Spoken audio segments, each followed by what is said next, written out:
మా నాగరాజు మామ వచ్చాడని రిసీవ్ చేసుకోవడానికి వెళ్తే తర్వాత రోజు కాలేజీకి వెళ్ళనీయకుండా చేశాడు. అసలు మ్యాటర్ ఏంటంటే మా నాగరాజు మామ గుంటూరు వస్తున్నాడని కాల్ చేస్తే నేను కిట్టు రిసీవ్ చేసుకోవడానికి బైక్ వేసుకుని బయలుదేరా. వచ్చి రాగానే చెప్పులు కొనాలని తీసుకుని వెళ్ళాడు. మా మామ ఉండేదే తాడి చెట్టు అంత హైట్ మనిషికి డజన్ ఇంచు అంటే 12 ఇంచులు చెప్పులు కావాలి. 4 షాపులు తిరిగినా మా మామ సైజ్ చెప్పులు దొరకలేదు. లాస్ట్ కి ఒక షాప్ లో దొరికాయి. నేనైతే తిరిగి అలసిపోయి బైక్ మీదే నిద్రపోయాను. కిట్టుని హేమంత్ మామని నా రూమ్ వచ్చాక నిద్ర లేపడంటే కిట్టు వాళ్ళు ఇల్లు వచ్చాక నిద్ర లేపారు. మార్నింగ్ నిద్ర లేవగానే హేమంత్ మామని అడిగితే ఏమన్నాడో మీరే వినండి.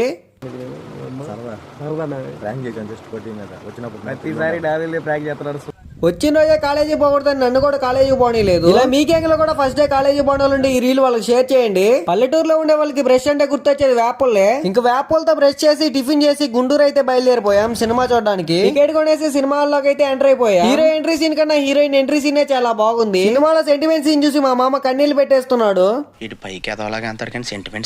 సినిమా చూసేసి రూమ్ కి అయితే వెళ్ళిపోయాం. మీరు కూడా వెళ్లే ముందు లైక్ చేసి ఫాలో కొట్టి వెళ్ళండి. వెళ్ళొస్తాను. Bye bye.